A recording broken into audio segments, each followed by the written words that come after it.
오늘 우리가 읽은 본문 말씀은 3월 10일 금요일 매일 성경 큐티 말씀입니다. 지금까지 우리는 아는 것이 힘이다 라는 문구에 익숙한 삶을 살아왔습니다.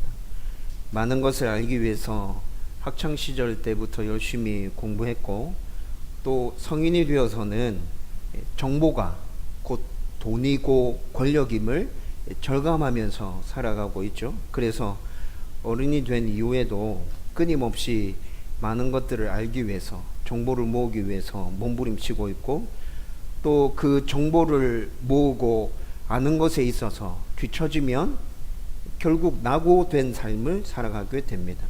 앞으로 이런 모습은 학교뿐만이 아니라 직장 생활, 그리고 우리가 살아가는 많은 부분에서 점점 더 심해져 갈 것입니다. 그런데 아는 것이 곧 힘이다 라는 이것과 대조를 이루는 모르는 것이 약이다 라는 말도 이 세상 가운데서 점점 더 부각되어져 가고 있다는 생각이 듭니다. 너무 많은 공부와 지식으로 인해서 정신이 이상해진 사람들 가끔 TV에서 접할 때 있습니다. 유학까지 하고 박사학위, 석사학위를 가진 사람인데 거리에서 노숙 생활을 하고 있고, 또 집안은 쓰레미 더미로 가득 차 있는 그런 생활을 하는 사람들 TV에서 몇 차례 봤었거든요.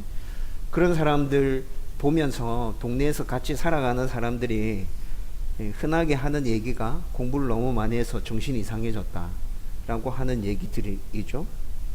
그리고 또 몰라도 되고 몰라야만 되는 것을 알아서 몸과 마음과 정신이 무너져 내리는 사람들도 자주 보게 됩니다.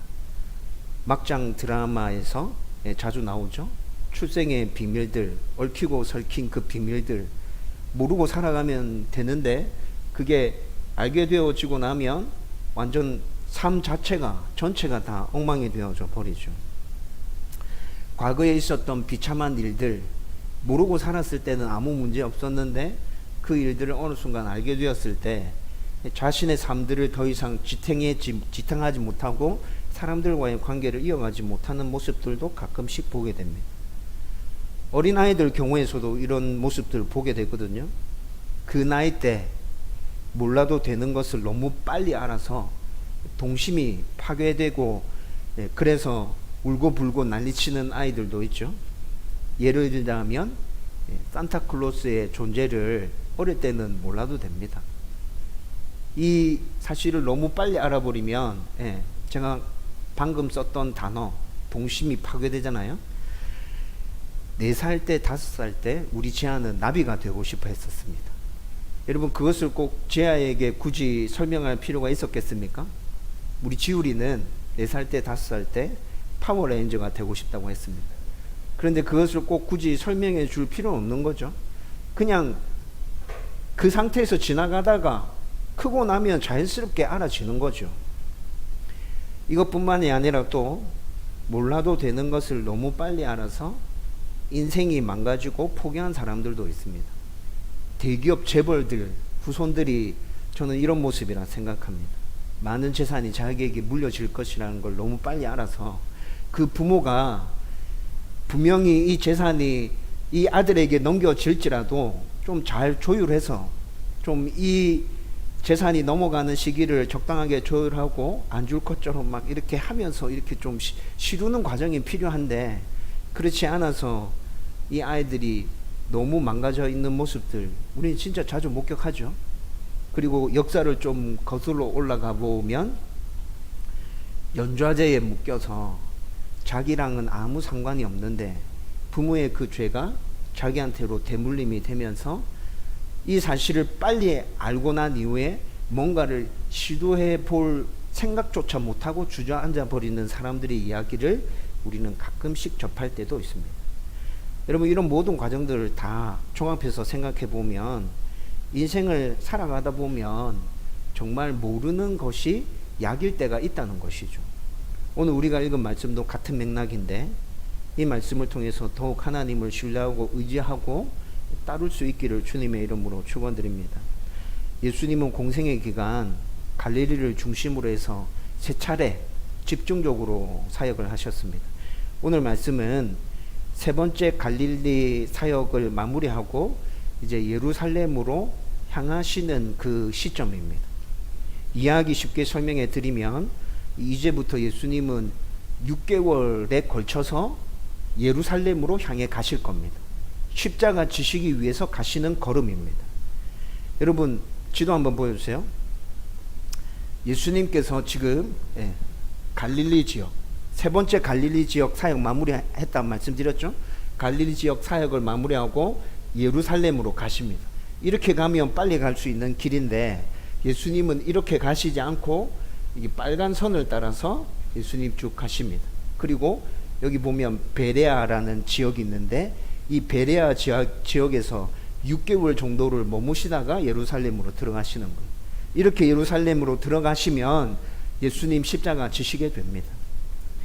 여러분 이 여정을 이제 시작하면서 예수님은 제자들에게 마태복음 16장과 17장에 보면 예수님이 예루살렘에 지금 들어가면 사람들에게 잡혀서 십자가 달려서 죽게 되고 3일이 지난 후에 다시 살아날 것이라는 것에 대해서 간단하게 2번 제자들에게 언질해 주십니다.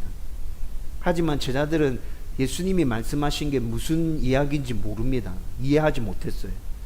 이해하지 못했을 뿐만이 아니라 이해하지 못했음에도 불구하고 예수님의 말씀이 어떤 의미인지 깨닫기 위해서 골똘하게 생각하는 제자들이 아무도 없습니다. 오히려 18장에 넘어가 보면 제자들은 예수님이 이미 이런 언지를 주셨음에도 불구하고 누가 크냐는 논쟁을 벌이고 있습니다. 여러분 제자들은 지금 2년 넘게 예수님을 따라다녔거든요. 2년 넘게 예수님을 따라다니면서 보니까 예수님 진짜 메시아 맞아요. 능력이 많아요. 뭔가 큰 사고를 칠 것 같은 분위기를 물씬 풍겨내고 있습니다. 저분 진짜 대단하구나. 저분 진짜 메시아 맞구나. 그리고 얼마 지나지 않아서 이제 곧 저분의 나라가 임하겠구나 라는 생각을 확실하게 하게 된 것이죠. 그래서 제자 생활을 처음 시작할 때는 갖지 않았던 생각인데 2년 넘게 예수님을 쫓아다니면서 제자들 사이에 권력에 대한 욕심이 생겼어요. 서로에 대한 경쟁 심리가 생겼어요. 서로 시기하고 질투하게 됐다는 거죠. 그래서 누가 크냐는 논쟁이 시작되고 있는 거예요. 여러분 이런 상황 가운데서 지금 예수님께서 제자들을 이끌고 예루살렘으로 가시는 거예요. 제자들 머릿속에는 기대와 설렘으로 차 있습니다. 하지만 예수님은 제자들과 전혀 다른 생각을 하고 있고 전혀 다른 마음을 품고 계신 것이죠. 여기서 잠깐 제자들의 마음과 예수님의 마음을 한번 대조해서 생각해 보십시오. 여러분 예수님이 너무 처량하고 불쌍하게 여겨지지 않습니까? 제자들 전부 다는 기대와 설렘으로 가득 차 있고 예수님은 지금 혼자 다른 마음을 품고 있는 거예요. 같이 걸어가고 있지만 굉장히 외롭고 쓸쓸하고 고독할 것 같다는 생각이 들죠. 지금 예수님과 제자들의 공통된 생각은 한 가지 있습니다. 하나님의 때가 가까이 다가왔다. 이 생각은 지금 제자들도 가지고 있는 생각이고 예수님도 가지고 있는 생각이에요. 하나님의 때가 가까이 다가왔다. 이제 예루살렘으로 향해 가야 된다. 그런데 무엇을 위한 하나님의 때인가 라는 물음에 대해서는 제자들과 예수님의 생각이 완전히 다릅니다. 무엇을 위한 하나님의 때인가? 여러분 예수님이 생각하는 하나님의 때는 어떤 때예요? 온 인류의 구원을 이루기 위한 십자가 고난의 때가 지금 가까이 다가왔다.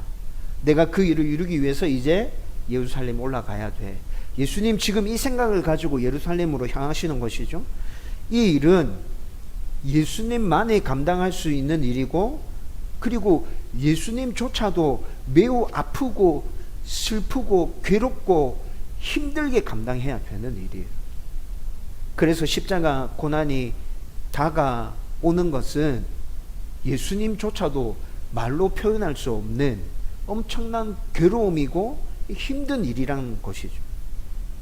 반면에 제자들이 품고 있는 생각대로 지금 상황을 해석해 보면 어떻게 돼요? 이제 예루살렘으로 올라가면 예수님이 당신의 나라를 세우실 거야. 우리는 이제 예수님 세우신 그 나라에서 권력 한 자리씩 차지하고 거기서 기쁘고 즐겁고 행복하게 살아가면 돼. 로마 사람들처럼 예수님은 우리를 그렇게 대하지 않을 거야. 이런 기대와 생각 때문에 설레이는 것이죠. 여러분, 이렇게 상반된 분위기에서 지금 십자가 지시기 위해서 예루살렘으로 올라가는 여정이 시작된 것입니다.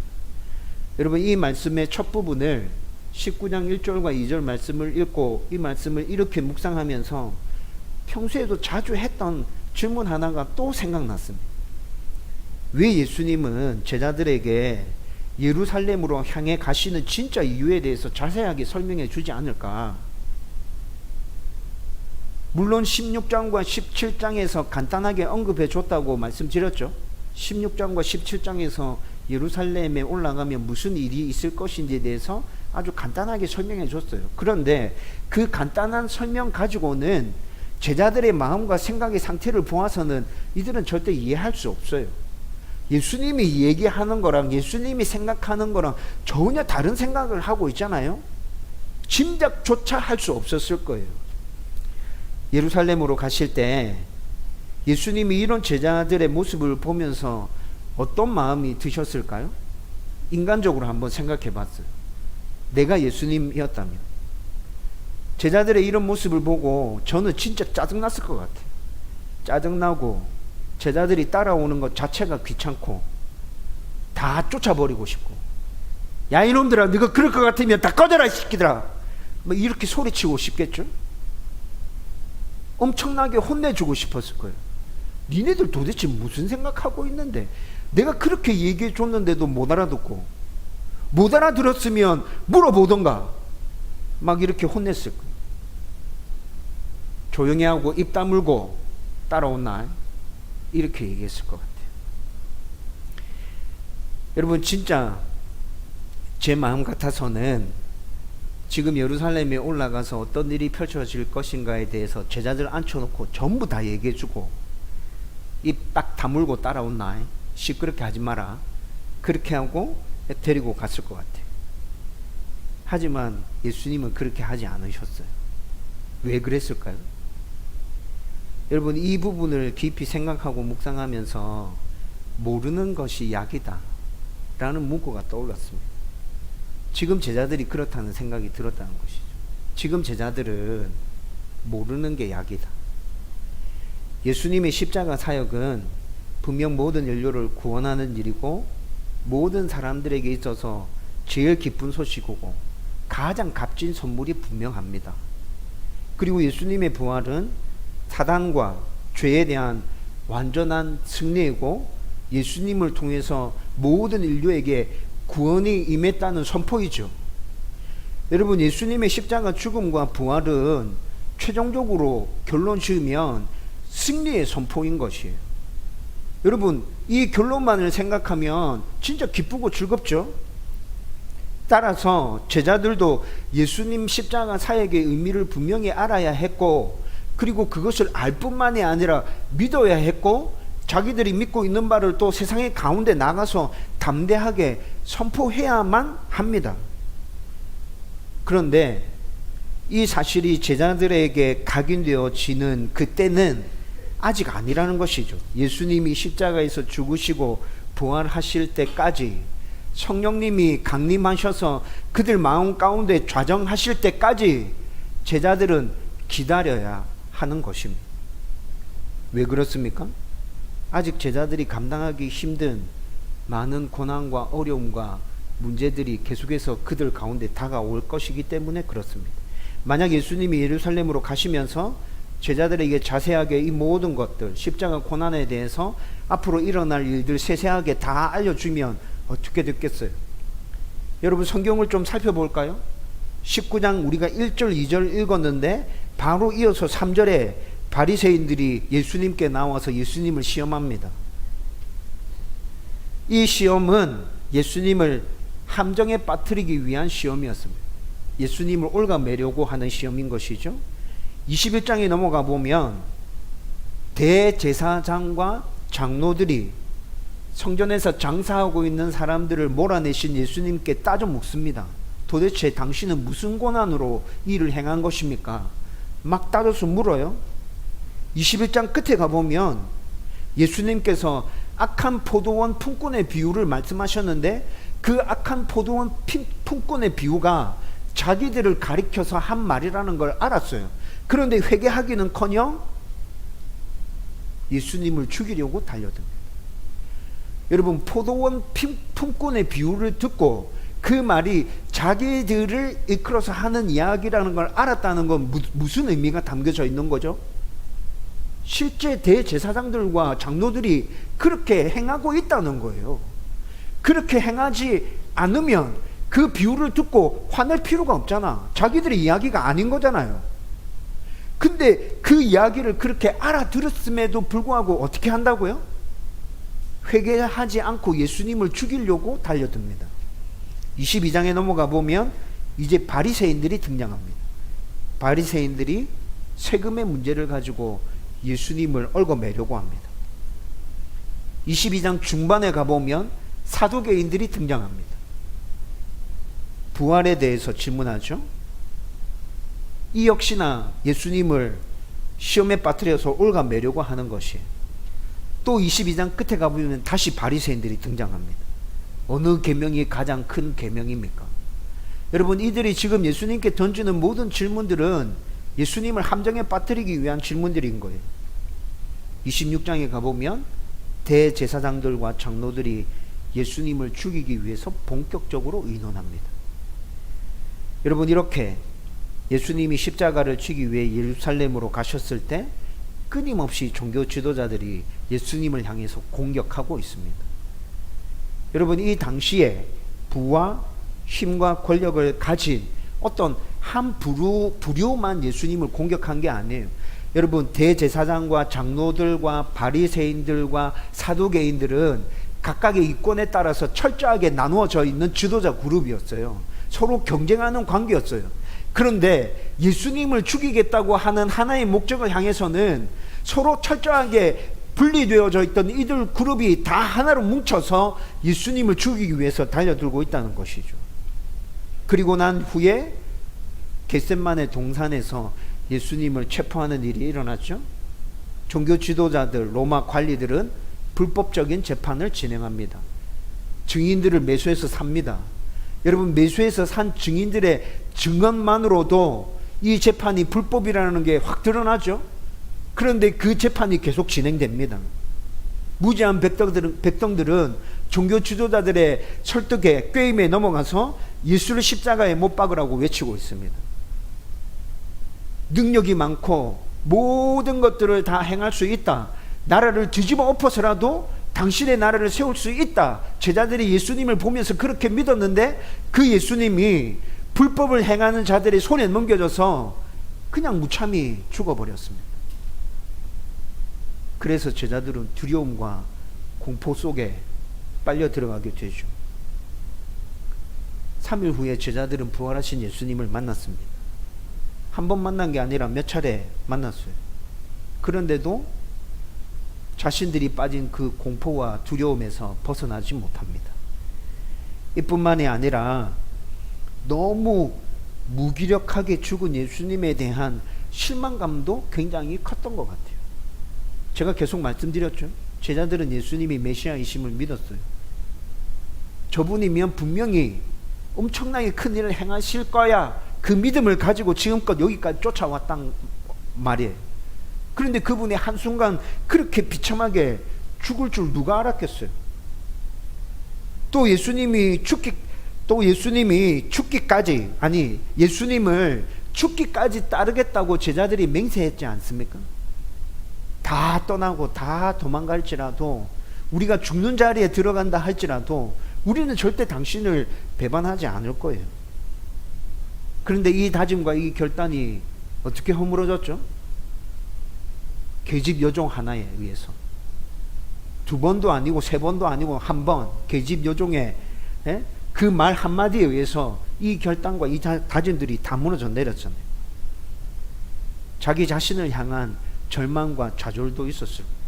이런 모든 것들이 다 포함되어져서 제자들은 예수님과 함께 했던 그 모든 것들을 다 잊기 위해서 땅을 파고 계속 땅 밑으로 들어갑니다. 동굴 속으로 계속 기어 들어가고 있습니다. 예수님은 제자들이 이럴 줄 알고 계셨던 것 같아요. 부활하신 예수님이 제자들을 처음 찾아오셔서 제자들에게 건넸던 말씀이 뭐죠? 두려워하지 마라. 평안하라. 여러분, 예수님이 제자들을 처음 찾아와서, 부활하신 예수님이 제자들을 처음 찾아와서 건넸던 말이 두려워하지 마라. 평안하라. 였습니다. 예수님께서 찾아오셔서 두려워하지 말라고, 평안하라고 말씀하심에도 불구하고 그 두려움과 공포, 그 좌절, 낙심에서 제자들은 빨리 벗어나지 못하고 있습니다. 제자들이 언제 그 낙심과 좌절에서 벗어나죠? 성령 강림이 있고 난 후에 그 좌절감에서 벗어나서 세상을 향하여 박차고 일어나죠. 예수님이 메시아라고 담대하게 외치고 선포하지 않습니까? 여러분, 그런데 또 성경을 잘 읽어보면 성령 강림이 있고 난 이후에도 어느 순간에 들어가면 또 낙심하고 좌절하고 실망하고 주저앉는 모습들이 성도들의 모습 가운데서 계속해서 나타나고 있다는 겁니다. 아마 예수님이 예루살렘으로 가기 전에 그들에게 십자가 고난을 다 말해 주었다면, 자세하게 설명해 줬다면 제자들은 다 도망갔을 것입니다. 최종 승리의 선포인 예수님의 부활도 알려주고 우리를 영원토록 도와주실, 우리 가운데 거하실 그 성령 강림까지 다 얘기해 줬다 할지라도 도망가는 제자들 정말 많았을 거예요. 어떤 제자들 중에는 당장 예수님 부활에 따른 승리와 성령 강림에 대한 그 믿음을 가지고 예수님 한번 따라가 보자, 최종적으로 승리한다 하잖아, 그렇게 해서 예수님을 따랐다 할지라도 예루살렘에 들어가서 권력자와 종교 지도자들의 계속되는 그 시험과 박해와 죽이려는 시도들, 군중들의 그 외침을 듣고는 뒤도 안 돌아보고 다 도망갔을 것입니다. 그래서 예수님은 제자들에게 자세하게 말씀해 주지 않고 그냥 믿고 따라오라고 말합니다. 믿고 따라와라. 제자들의 하는 모습을 보면 너무 한심합니다. 10번이고 100번이고 그들에게 뭔가 얘기해주고 깨우쳐주고 싶습니다. 근데 예수님은 말하지 않습니다. 그냥 나를 믿고 따라와라. 우리 삶에서도 때로는 모르는 것이 약일 때가 있죠. 우리는 앞으로의 일을 포함해서 모든 것들을 다 알고 싶어 합니다. 모든 상황이 이해되었으면 좋겠습니다. 우리는 계속해서 하나님께 묻습니다. 하나님 왜 말씀해 주시지 않습니까?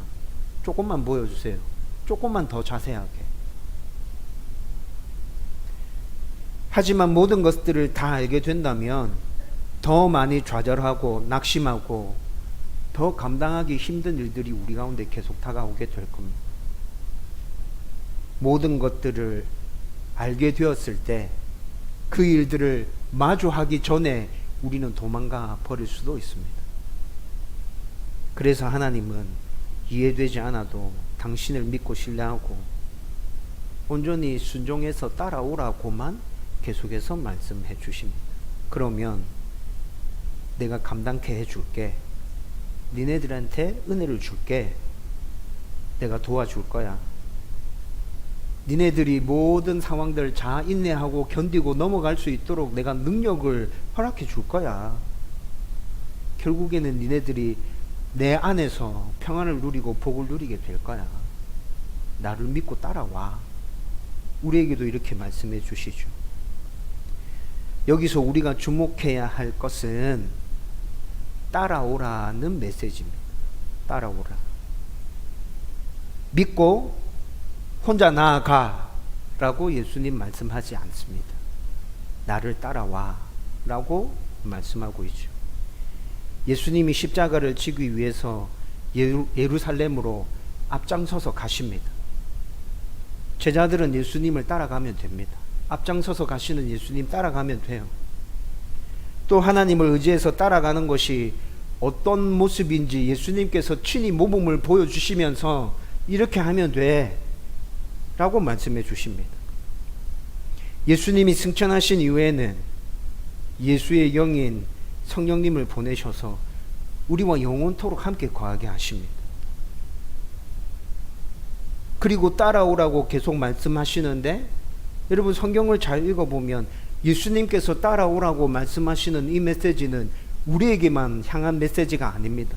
성경에 나타난 수많은 성경의 믿음의 위인들에게 똑같이 계속해서 말씀하고 계십니다. 아브라함에게, 이삭에게, 야곱에게, 요셉에게, 모세에게, 여호수아에게, 기드온에게, 다윗에게, 예레미야에게, 베드로에게, 바울에게 나를 믿고 신뢰하고 그냥 따라오면 돼. 그러면 내가 너를 붙들 거야. 계속 말씀해 주고 있죠. 그들에게 했던 것과 똑같이 오늘 이 시간에 우리에게도 말씀하십니다. 그냥 나를 믿고 신뢰하고 따라오면 돼. 다 알려고 하지 않아도 돼. 다 알면 니네들 더 힘들 거야. 나를 신뢰하니? 그러면 따라와. 지금도 이렇게 똑같이 우리 가운데 말씀하고 계신다고요. 여러분 진짜 때로는 모르는 것이 약일 때가 있습니다. 그럴 때라도 하나님이 정말 우리의 좋으신 아버지, 예수님이 우리의 완벽한 구주 심을 믿고 그분들을 의지해서 그냥 믿음으로 따라가는 하나님의 백성 되기를 주님의 이름으로 축원드립니다. 이제 말씀을 정리하려고 합니다. 이해되지 않고 앞이 보이지 않아서 답답하고 막막할 때 하나님이 어떤 분이신지에 대한 묵상을 좀 더 깊이 해보기를 권해드립니다. 하나님이 어떤 분이시지? 성경에서 말씀하시는 그 하나님, 내가 믿고 있는 하나님, 내가 바라고 원하는 하나님, 어떤 하나님인 거야? 곰곰이 생각하면서 묵상해 보십시오. 힘들고 어려울 때 의지적으로라도 말씀과 기도를 붙들고 더욱더 하나님을 찾기를 권면해 드립니다. 여러분 그렇게 하기 위해서 평상시에 말씀을 읽는 것과 10분이라도 기도하는 것, 여러분 몸의 습관처럼 배어 있어야 된다고요. 그래야 힘들고 어려울 때 여러분들은 결단하고 의지를 발휘해서라도 하나님을 찾게 될 거예요. 낙심되고 좌절될 때 더욱더 하나님의 평안을 구하면서 하나님께 매달리세요. 여러분 낙심되고 좌절될 때 불안하잖아요. 진짜 미칠 것 같잖아요. 그때 하나님의 평안이 우리 가운데 임한다면 아무 문제 없는 것처럼 되잖아요. 하나님, 당신의 그 평안이 내 안에 넘쳐났으면 좋겠습니다.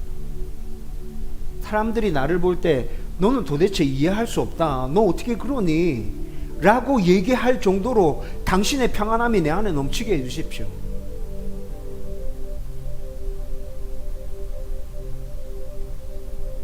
그리고 하나님을 신뢰함으로 따라가십시오. 예수님의 모범을 따라 흉내내기 위해서 몸부림치십시오. 반드시 하나님의 은혜와 평안과 회복이 여러분들 가운데 임하게 될 것입니다. 우리가 신앙생활을 하는 동안에 이 은혜가 저와 여러분들의 삶 가운데 넘쳐나기를 주님의 이름으로 축원드립니다.